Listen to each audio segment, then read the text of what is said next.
Good morning. সকাল সকাল আজকে ওয়েদারটা হচ্ছে ভীষণ ঠান্ডা ঠান্ডা, আর হচ্ছে কোনো রোদ ছিল না। আর আমরা আজকে চলে যাচ্ছিলাম আমার ননদের প্রি ওয়েডিং যে শ্যুট ছিল, তো তার ডেট ছিল আজকে। তো আমার ননদরা সবাই চলে গেছে। আমার ননদ বলছিল যে ও একা একা যেতে ভালো লাগছে না, তো আমরা ওর বৌদিরা সবাই মিলে যাচ্ছিলাম আর কি। কিন্তু কপালটা এত খারাপ, আমাদের দিনটা আজকে পুরোটাই বেকার গেল। কেন বলছি বেকার গেল? এই কারণে আজকে আমাদের মেকআপ আর্টিস্ট আসতে অনেকটা দেরি করেছে। আর আমার ননদের মেকআপটা শেষ হতে অনেকটা টাইম লেগে গেছে। আর আমরা এসেছিলাম দুটো টুকটুকি মিলে, একটা টুকটুকিতে আমার ননদ ছিল। তো ওরা হচ্ছে কি যে অন্য দিকে চলে গেছিলো। তো আমার ননদ বলল যে ওখানে বেশিটা সময় লাগবে না, আমরা সরাসরি মুকুন্দনগর ঘাটের ওখানে যেতে বলল আমাদেরকে। আর ওরা অন্য দিকটাতে আছে, কিন্তু ওখানে মেকআপের মেকআপ না, ওখানে আর কি শ্যুট করতে করতে এতটা সময় লেগে গেছে। এই যে আসছি 10 মিনিট লাগবে, এরকম করতে করতে প্রায় 2-2.5 ঘন্টা আমরা ওখানে মুকুন্দনগর ঘাটে ওদের জন্য অপেক্ষা করছিলাম। তো ওখানে অপেক্ষা করছিলাম, আর কি করবো, বোর হচ্ছিলাম। তো আমরা সবাই মিলে একটু ছবি টবি তুলছিলাম, এটা সেটা করছিলাম। আর ওইদিকে ওদের শ্যুট করতে করতে অনেকটা সময় লেগে গেছে, আমরা কিছুই দেখতে পারলাম না। আর সবথেকে বড় কথা, এখানে যে আসবে ওরা, ওদের বাদবাকি যে শ্যুটটা এখানে ছিল, ওরা এখানে নামতে বৃষ্টি শুরু হয়ে গেছিলো। আর আমার ননদের আশীর্বাদের দিনও প্রচণ্ড বৃষ্টি হচ্ছিল। আর এই যে ফার্স্ট শ্যুট যেটা হলো ভিডিও ক্যামেরার, এটাতেও বৃষ্টি। তারপরে জানি না বিয়ের দিন ওর কি হবে। তো এটা নিয়ে আমরা প্রচণ্ড টেনশানে করছিলাম। আর ওদেরকে বারবার ফোন করছি যে তোরা কোথায়, এখানে প্রচণ্ড বোরিং লাগছে, এটা সেটা। আর সাইডে দেখো কোনো রোদ নেই, আর হাওয়া দিচ্ছিলো। বাচ্চাগুলোকে আমরা সবাই টুপি টুপি পরে রেখে দিয়েছি। আর আমার মেয়ে চলে গেছিলো ওদের টুকটুকিতে। আমার মেয়ে খুবই শান্ত, ওখানে চুপচাপ খেলা করছিল, কোনো ঝামেলা করছিল না। কিন্তু আমার একটু টেনশন হচ্ছিল, কারণ অনেকটা বেজে গেছে, অনেক সময় হয়ে গেছে, ওকে কি খাওয়াবো না খাওয়াবো এই নিয়ে একটু টেনশান করছিলাম। আর সবথেকে বড়ো কথা, হাওয়া দিচ্ছে, কোনো রকম রোদ সেদিন ছিল না। তো আমরা ভাবছি যে এই ওয়েদারে শ্যুট করলে একদম ভিডিও টেমেটোগুলো ভালো করে আসবে না। আর আমি ওদেরকে বলছিলাম যে আমরা যে ওদের জন্য অপেক্ষা করছি, অথচ ওদের কোনো পাত্তাই নেই। এই নিয়ে আমরা সবাই হাসাহাসি করছি, আর আমাদের দিনটা পুরো বেকার গেল, আমরা কিছুই দেখতে পেলাম না। আমরা সবাই ভেবেছিলাম যে ওদের ছবি শ্যুট হয়ে যাওয়ার পর আমরা সবাই মিলে একটা ছবি টবি তুলবো, এটা ওটা, ওই যে ওদের ক্যামেরা দিয়ে অনেক কিছু ভেবে এসেছিলাম, সেসব কিছুই হলো না। যাই হোক, বলে না কপালে না থাকলে কিছুই হয় না, এরকম একটা ব্যাপার হয়ে গেছিলো আমাদের সঙ্গে আর কি। আর আমার না প্রচণ্ড খিদে পেয়ে গেছিলো। আমি সকালবেলা তাড়াহুড়োর চোটে, আমরা মোটামুটি 10:30 পৌনে 11টায় বেরিয়েছি। তাড়াহুড়োর চোটে বাড়িতে সংসারের কাজ কিছুটা এগিয়ে দিয়ে এসেছি, তারপরে মেয়েকে খাইয়েছি, এটা সেটা করতে করতে আমার নিজের খাওয়ার কথা আমি ভুলে গেছিলাম।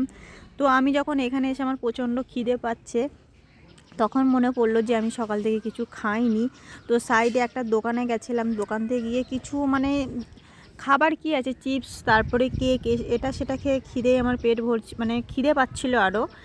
তো পাশে একটা রেস্টুরেন্টে গেছিলাম, যে আমাদের সঙ্গে যে দুটো বাচ্চা দেখতে পাচ্ছ, এই বাচ্চাগুলোকে নিয়ে তো ওদেরকে বিরিয়ানি প্লেট কিনে ওদেরকে খাইয়ে দিয়েছি। আর আমরা ভাবছিলাম ওরা সবাই এলে একসাথে খাওয়া দাওয়া করব, কিন্তু কিছুতেই হচ্ছিল না, ওরা তো আসছেই না, ওদের শ্যুট শেষই হচ্ছে না। এই কারণেই বললাম যে দিনটা পুরো নষ্ট। আর বাদবাকি আনন্দ মজা ঠাট্টা করতে করতে এর মধ্যেও বোরিং হচ্ছিলাম, একদম ভালো লাগছে না, মনে হচ্ছে না সময়টা কাটছে না। আর এই পাশে দেখো ওয়েদারটা কোনো রোদ মোদ কিচ্ছু নেই, আর ওই যে সবাই নৌকা করে ঘুরছে।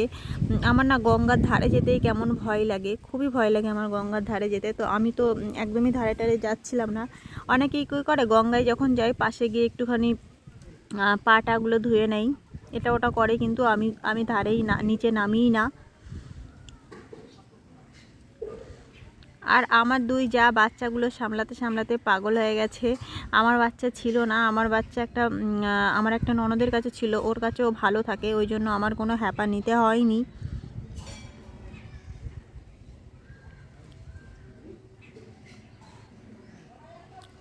আমার যা এটাই বলছে যে আমাদের দিনটা ফালতু গেল, ওরা শ্যুট করছে আর আমরা এখানে কি করছি এটাই বলছিল। আর এদিকে আস্তে আস্তে বৃষ্টি শুরু হয়ে যাচ্ছে, এই মুহূর্তেটা মানে হালকা বৃষ্টি হাওয়া এটা ওটা হচ্ছিল। আমরা এখানে বসে বসে ভাবছিলাম যে ওরা কি করে ভিডিও নেবে, কারণ একদমই ভালো আসবে না ছবি টবিগুলো, মানে রোদ হলে একটা সুন্দর ক্লিন যে ছবিটা আসে সেটা একদমই আসবে না, এটা নিয়ে আমরা বলা কওয়া করছিলাম। তার মধ্যে এই রেস্টুরেন্টে এসেছিলাম ওদেরকে খাওয়াতে, বাচ্চাগুলোকে খাওয়াতে, কারণ আমরা বড়রা একটুখানি খিদে সহ্য করতে পারবো, ওরা তো আর পারবে না। তাই ওদেরকে একটা বিরিয়ানির প্লেট নিয়ে ওদের দুজনকে ভাগ করে খাইয়ে দিয়েছিলাম। আর কিছুটা বিরিয়ানি আমি আমার মেয়ের জন্য তুলে রেখেছিলাম, কারণ আমার মেয়ে এলেই আমি খাইয়ে দেব। তারপরে পরে আর সুযোগ হয়নি, সেই আমাকে বাড়িতে গিয়েই খাওয়াতে হয়েছে।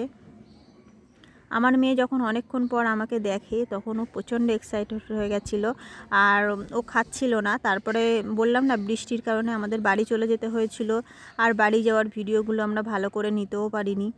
তো ওকে আমি একদম বাড়িতে গিয়েই খাইয়েছিলাম।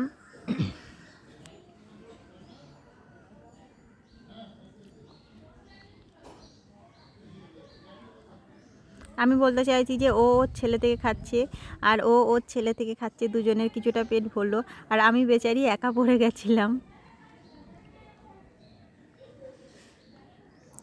তারপর আমার ননদরা ফোন করলো যে আমাদের হয়ে গেছে, এখান থেকে বেরোচ্ছি। তার মানে বুঝতে পারছো কতটা সময় আমরা একা একা ছিলাম, অনেকটা সময় একা একা ছিলাম। তো আমি বললাম ঠিক আছে আয়, এদিকে বৃষ্টি শুরু হয়ে গেছে। তারপরে ওরা আসার পর ক্যামেরাম্যান ওয়েদার দেখে বলল যে আজকে সম্ভব না, অন্য একটা নেক্সট কোনো ডেট আমাদেরকে দেবে। তো আমরা বললাম যে 2-1 দিনের মধ্যে ফেলতে, ওদের যেহেতু কাজের এখন বিয়ের সিজন একদমই সময় হচ্ছিল না। তো এই নিয়ে আমাদের সারা দিনটা